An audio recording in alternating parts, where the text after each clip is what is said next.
What's going on, everybody? It's Peak.Shinobi here. I'm back, and this time I'm going to teach you guys how to actually go fast in your M340, how to beat everybody in drag races. Let's get to it. Now, just a quick overview for anybody new that's watching. This is my 2026 BMW M340 with xDrive. So I'm going to show you guys how to launch the car. I've been seeing so many videos of people launching this car online, and none of you guys know how to do it. Everybody's not building enough boost.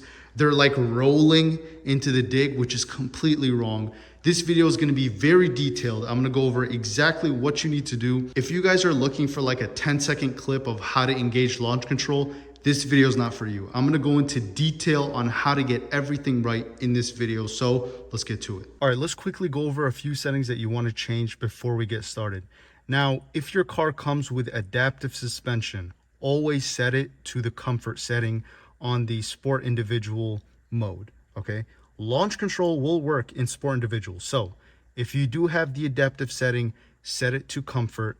Everything else in sport, but set that to comfort so that when you're launching, it has a better weight transfer because it's softer suspension, right? If you have an M car, same thing, just set it to the softer suspension. Now, to get into launch control, you have to set your stability control to traction. This turns off traction control, which is allowing your wheels to freely spin without any interruption. People think you need to turn off DSC. You do not need to turn off DSC. DSC keeps you from avoiding a straight line, meaning if you're going in a straight line and you're spinning your tires, it won't intervene in traction mode, right? Because you're in a straight line.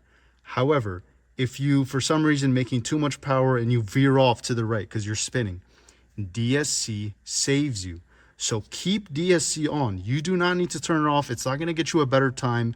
Only turn off traction because that's what you need. And obviously, you do want to be in the sport setting. Now, again, I mentioned that we're going to set the adaptive suspension to comfort. So set it to your sport individual, and then you can configure it right there to have it in comfort.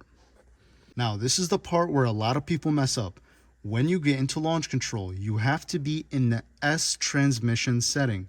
So when you go over into D, it's going to have a flashing light on the D right there on the left.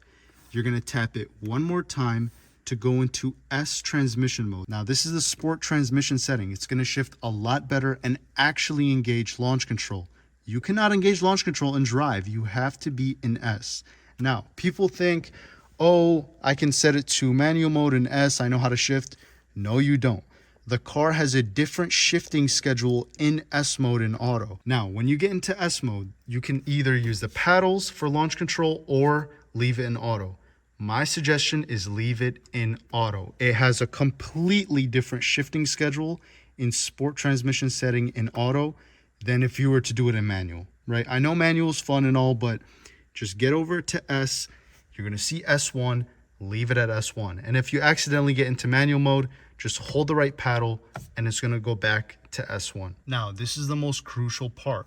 You want to go into your apps right here, vehicle, and then live vehicle. Now, obviously the car's turned off, so it's not going to show me. But once you're in the adaptive content right there, you're going to see a few gauges. It's going to show you horsepower, torque, your turbo, PSI, and then your engine temperature. Now, the most important gauge you want to focus on is the PSI level for the turbo. This is where you're going to see how many pounds of boost you are building in launch control. From what I've seen and what I've tested, you can build about 12 pounds max of boost when you're in launch control.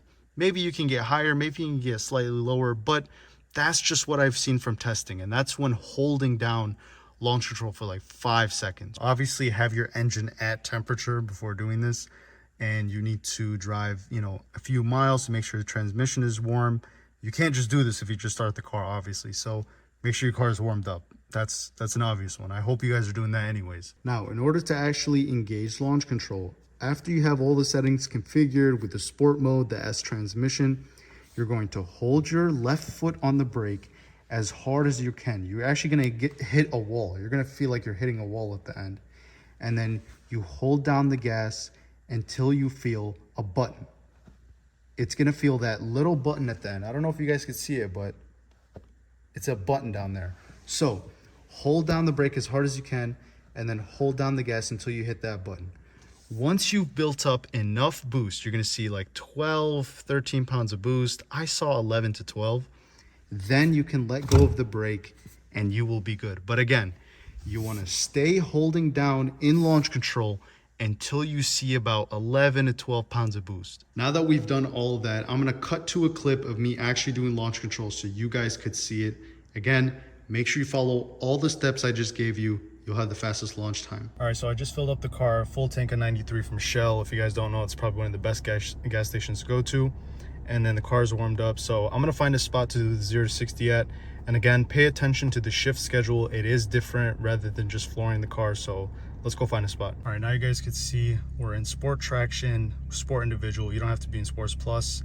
And we're going to set off in S transmission mode. So foot all the way down on the brake. Launch control active.